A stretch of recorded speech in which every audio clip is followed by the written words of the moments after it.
welcome back to my channel. My name is Kiki. So today's video is all about fall inspired food. I'm going to show you guys a full day of fall inspired meals that are great for the whole family to enjoy. They're also great for when you have company or to bring over to somebody else's house. So real quick before we get started, because I keep getting tons of messages, you guys are asking when the hard copy of my cookbook will be available, and it looks like mid-October. So the printers have told us that Amazon should have all of our book printed and delivered to Amazon by mid-October. So I will keep you guys posted as soon as that's available. Unfortunately, the hardcover is only available in the United States at this time. So if you are out of the United States and really want a copy of my book, you can purchase the ebook on my website, and I will link all of that for you below. So today I'm going to show you guys how to make some really easy pumpkin spice waffles. They are gluten-free, and it's a great way to sneak oatmeal into your kids if they don't love oatmeal like mine don't. I'm going to show you guys how to make a delicious creamy Hungarian mushroom soup, as well as a yummy jalapeno mac and cheese for dinner. All right, let's get cooking.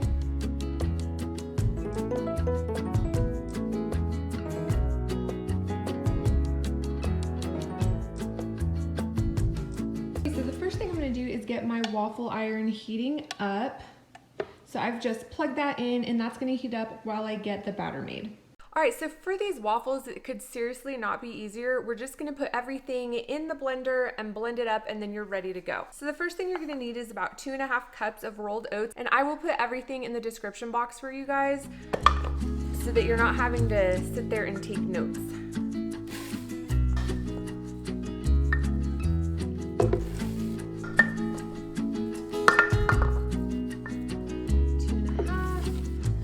Add 2 ripe bananas, and then I'm going to add 1 teaspoon of pumpkin pie spice, and you can add more if you like. And now I'm going to add 2 tablespoons of ground flax, and this acts as the binder for the waffles. You can also use 2 tablespoons of vegan powdered egg replacer. I like Bob's Red Mill. And then I'm going to put in about 2 teaspoons of vanilla extract. Now I'm going to add 1/2 cup of pumpkin puree, and if you don't like pumpkin, you can just use sweet potato. All right, and to that, we're going to add 1.5 cups of water. All right, so now all I'm going to do is blend this until it's a nice smooth batter, and then we'll put it in the waffle iron.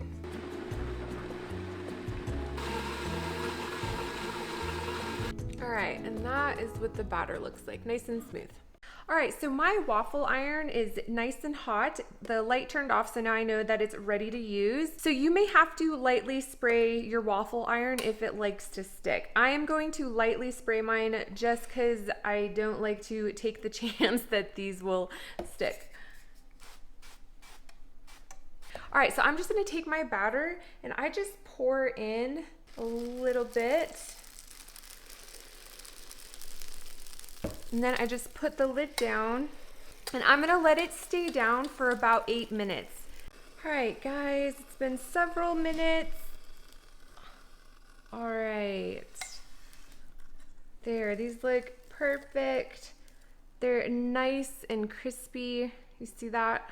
So I'm just gonna keep doing this and using up the batter. This batch makes about 10 to 12 waffles.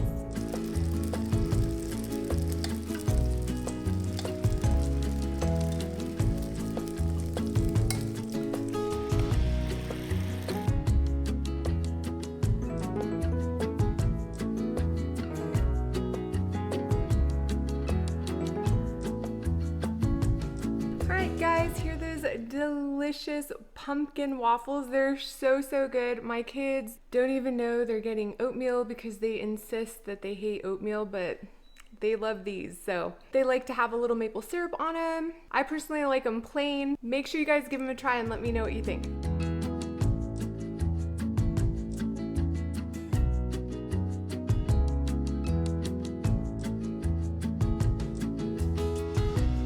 Okay, so for the Hungarian mushroom soup, it's so simple. All I've done is taken a pound of sliced mushrooms and I've washed those. And then I've also taken 1 large onion and chopped it up. And so I'm gonna add the mushrooms and the onion to this pot and saute them for a few minutes.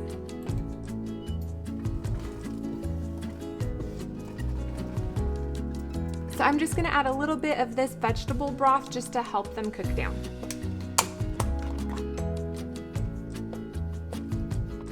Alright, so the mushrooms and onions have cooked down for a couple minutes, so now I'm going to add 2 cups of vegetable broth.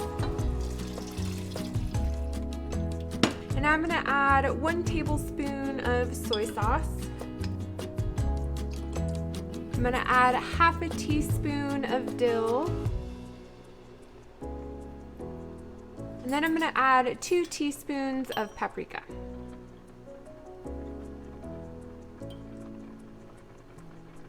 So now I'm just going to cover it and turn the heat down to low and let it simmer for 10 minutes.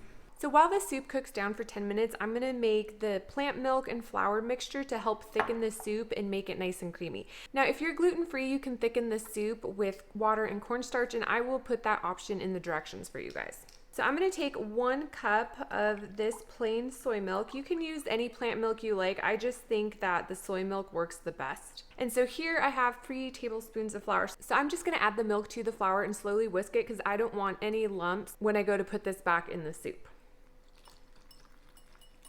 All right, so there are no lumps. So I will add this back to the soup to help thicken it and make it nice and creamy. All right, so the soup has been simmering for 10 minutes. So I'm now going to add the flour and soy milk mixture to the soup. Now this is gonna thicken it and make it nice and creamy. So I'm gonna turn up the heat and get it boiling. And once it comes to a boil, then I'm gonna reduce the heat and cover it and let it cook for another 10 minutes. Okay, now it's starting to boil.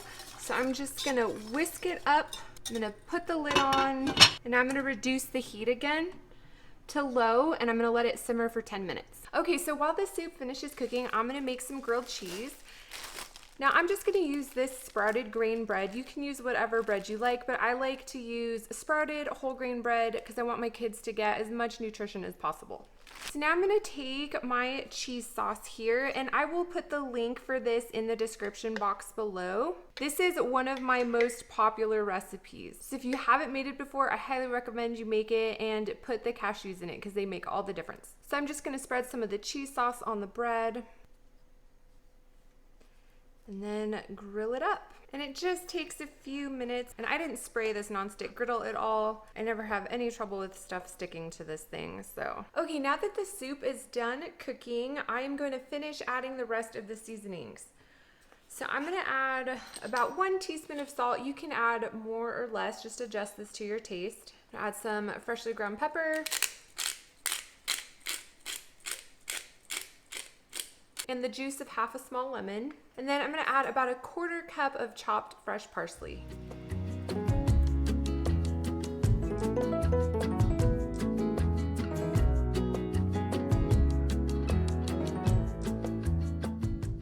Alright guys, so this soup is so creamy and delicious. I hope you guys give it a try. We also really enjoy it over some mashed potatoes. It makes a really delicious gravy. It's perfect for cool fall days.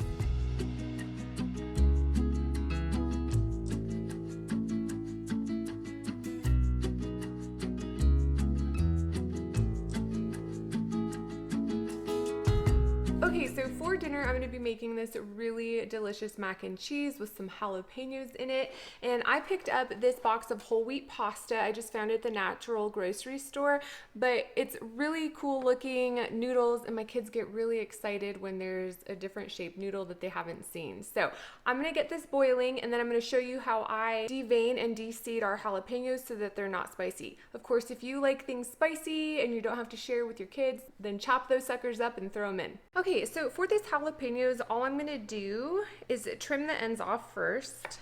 So what I'm gonna do is I'm gonna cut around the edges and basically just cut around the center to avoid everything that's spicy. Everything spicy about a jalapeno is in this center.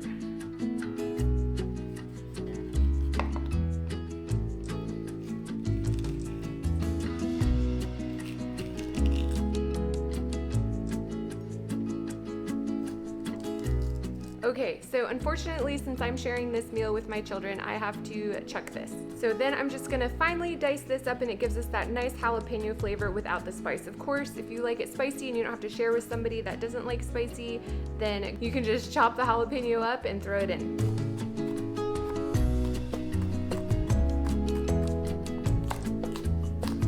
All right guys, so my pasta is done cooking. So I have drained it and rinsed it. So now I'm just gonna put it into this 9x13 pan.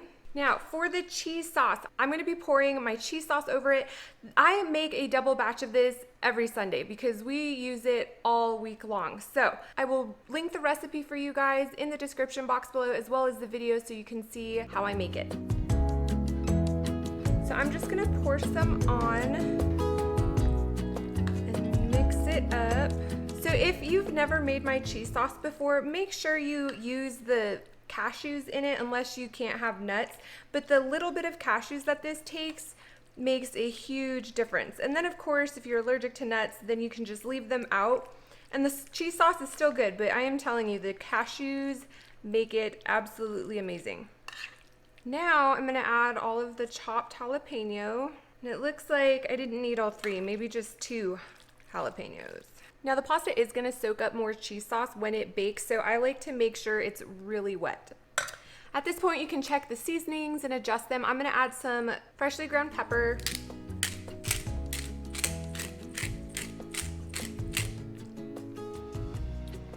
All right, and then lastly, before I bake it, I'm gonna add some panko breadcrumbs to the top. If you're gluten-free and using gluten-free noodles, then just buy gluten-free breadcrumbs. I didn't make these are from the store. I just like to store them in these mason jars. So I'm just gonna sprinkle them with the breadcrumbs. And then I'm gonna add a little garlic salt to the top because we really love a little garlic salt on our breadcrumbs. All right, so now I'm gonna pop that in the oven at 425 for about 20 minutes.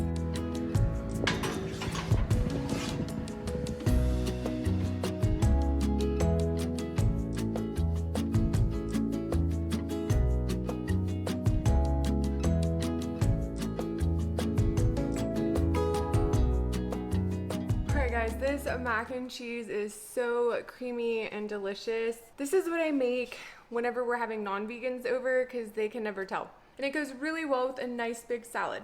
So give it a try. All right guys, that is it for me today. I hope you enjoyed seeing this full day of fall inspired meals for the whole family to enjoy. I hope you guys give them a try, and if you do, make sure you take a picture and tag me on Instagram so I can see it. All right, I love you guys, and I'll see you next time.